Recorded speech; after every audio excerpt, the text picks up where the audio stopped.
Word Wolf. I know him as Word Wolf also because he also allows us to... Are you online? Yes. He also allows us to view language in a different light. Allow us to spin it in a way where we can understand ourselves using it and respond to others in a way that allows everyone to expand their knowledge and properly understand ideas. Language is very important to knowledge. Language is very important to how we understand things because we understand things through words. Let me take a shot. All right.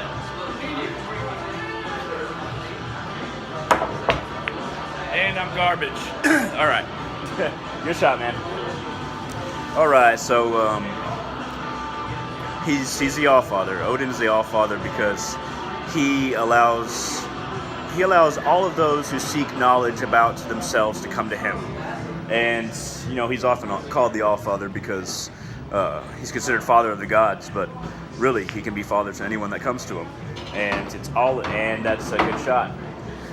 It's more about realizing this certain will within yourself, being able to manifest that will as a kind of a conjoining of your own magical nature within, with the natural channels that exist in not only the world but the universe. These channels run and intersect, and to tap into those channels, you have to understand the creation side of existence and the will side of existence, the directed force of understanding and action within creation. Creation is female and will is male usually, but that's really more of a comparison so that we can help us understand. Male and female is not that basic all the time once you get to the higher stratums. All right, let's see what we got.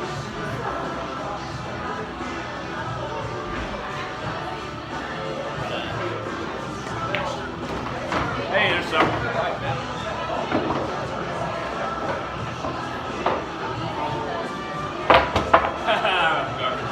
Alright. Multitasking. My favorite thing to do. Alright. So, your shot. But, the father aspect of the gods.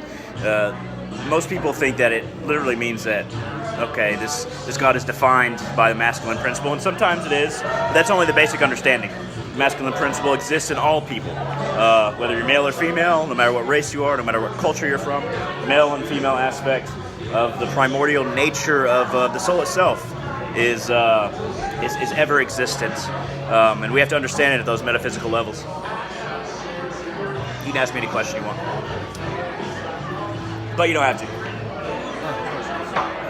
All right, let's see. Questions like the arrow of time. Huh? What'd you say? Questions like the arrow of time. The arrow of time. I don't know what that is, but it sounds amazing. Oh, that wasn't bad.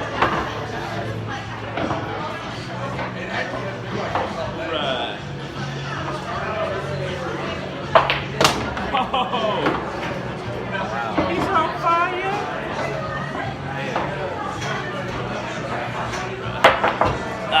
Garbage. Oh, that was a scratch too. I shouldn't have said anything. I jinxed it. So, a lot of people like to compare Shiv in Hinduism, Shiva in Hinduism, with Odin, and there is that aspect of Odin. He is kind of the renunciate. He renounces the enjoyment of the material plane in order to teach people after he gains knowledge, with the general direction of preserving the world for as long as possible, because he knows it's going to end, but he wants to preserve it for as long as possible. You make one? Scratch. Oh, you scratched.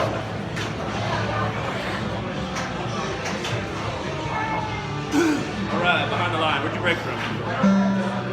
Right there.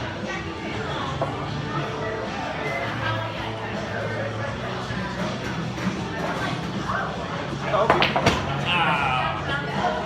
I need to try harder.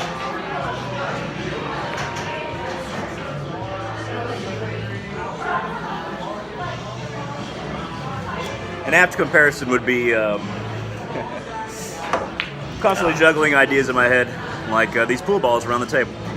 Now, who is the who is the antagonist when we're having a discussion with ourselves?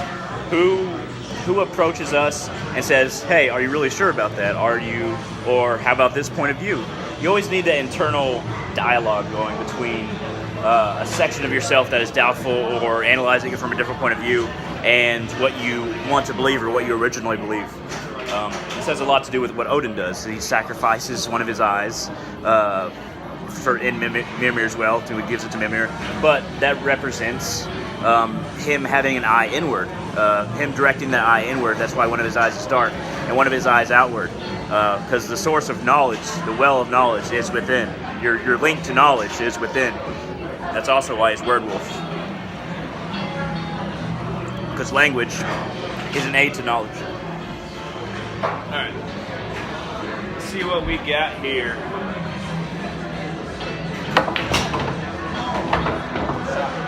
Thank you, sir.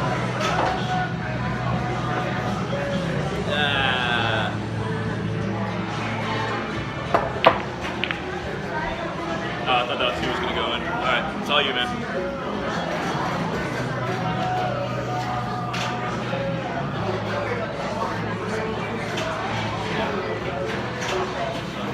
So, it's said that Odin walks among us, that he walks in many different guises in order to shift things towards preserving the world and to divulging knowledge, but not necessarily telling people directly what he knows or what he learns, but allowing them to learn for themselves by influencing events. He is very much the God that walks among us in order to aid us.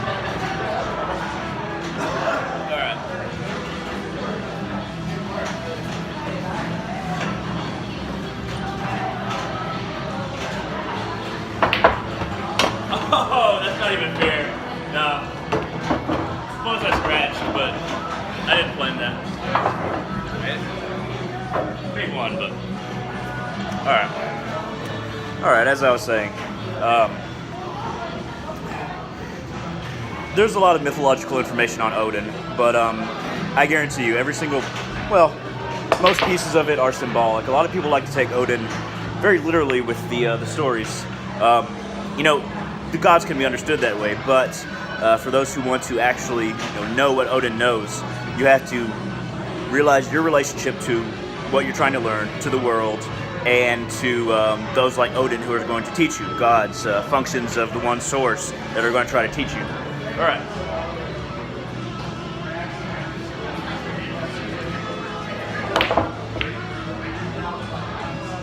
Nothing.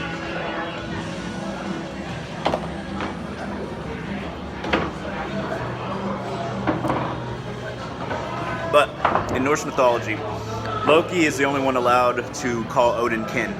Now, why would Loki be the only one? Why does he get to sit beside Odin and whisper in his ear? Because Odin lives among the gods of higher consciousness, the Aesir. Now, they need an internal antagonist. Socrates called it the daemon. And this daemon questions you, tests you, and through that, the story continues. Just like creation couldn't continue without that force of either chaos or doubt or frustration or illusion. It aids the story, and it creates time, and it stops inertia from becoming constant. And without Loki, for instance, in Norse mythology, then the gods would not progress in any way, would not evolve in any way. They'd be stationary, orderly, but stationary. All right. Am I winning? Yeah.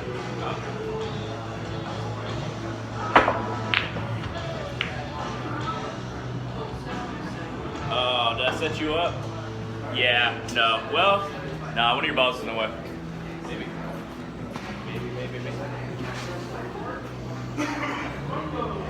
Need this angle.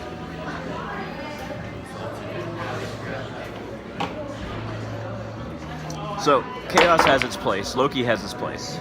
He's necessary, and we must find our own inner Loki to question ourselves. But we must also realize that pure chaos does not bring the kind of knowledge we're looking for. It does not bring self-discovery, does not bring self-realization. Chaos is just order turned on its head. It's its opposite. And there needs to be a balance. There needs to be a push and a pull. Chaos is kind of its own material, just like order is its own material. It has its own effect. It has its own ways of how it operates, and it has its own functionalities within creation. Everything is made up of this push and pull.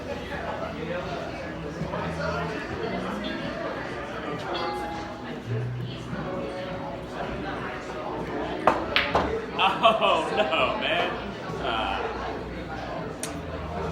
Wow, that was so close. Wait, what made it in? Oh really? Holy shit! Look at that.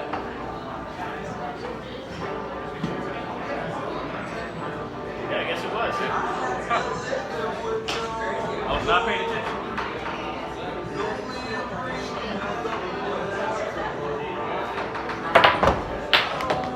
I can't believe I made that. And I made the ball off the table, so it's a scratch. It's all you, man. Alright. So where was I? Just make sure to try to maintain this balance within the appropriate order of both chaos and, ironically, order. But really the ultimate goal is to realize that which is beyond order and chaos.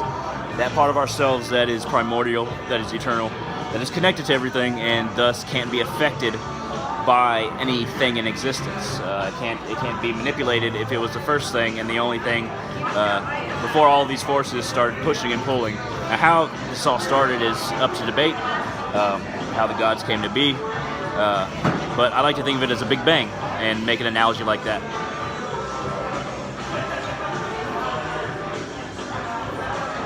I'm on the 8. Did you make one on mine?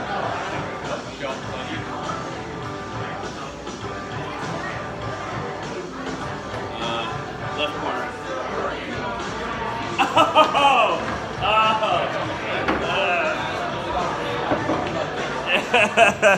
I tried to tap it on the side, man.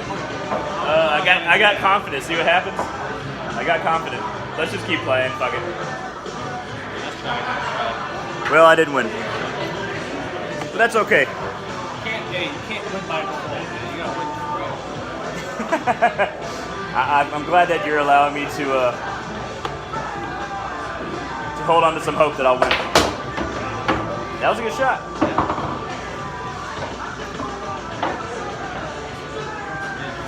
But, like I was saying,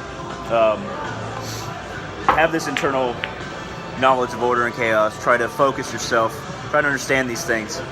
Study mythology. Mythology is important. It allows you to understand these ideas internally and then start to realize, okay, what is Loki turning into a horse to lead away another horse that this giant was using to aid him to build the wall around Asgard? What does that mean internally? Now, that's a very hard thing to decipher, but once you think about mythology long enough, you start to realize certain equivalencies within. I've kind of realized that Loki turning into a horse and birthing the horse of Odin, Sleipnir, that Odin rides chaos, but he forms order with it, and that could be an interpretation of it, but that's just an interpretation. There are many levels too, even complex or simple levels of mythology.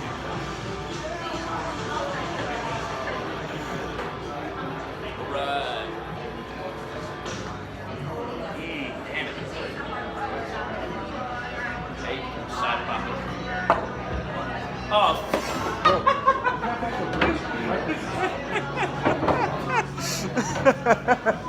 I literally just hit it straight in. I'm not, in fairness, I'm not focused. I'm not focused.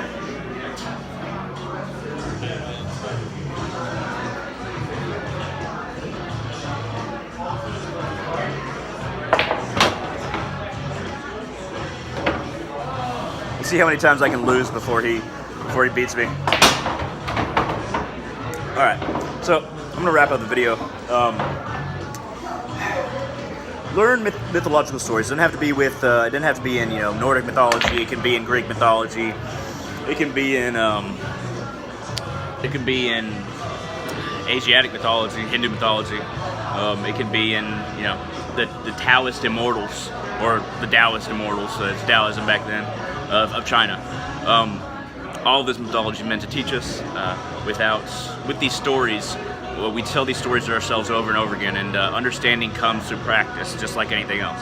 So the more we try to understand, the more we try to draw lines in these stories between them and us and everything, the more that we become a potent spiritual and intellectual being that can move forward spiritually. But thank you very much for watching, and I will see you in the future.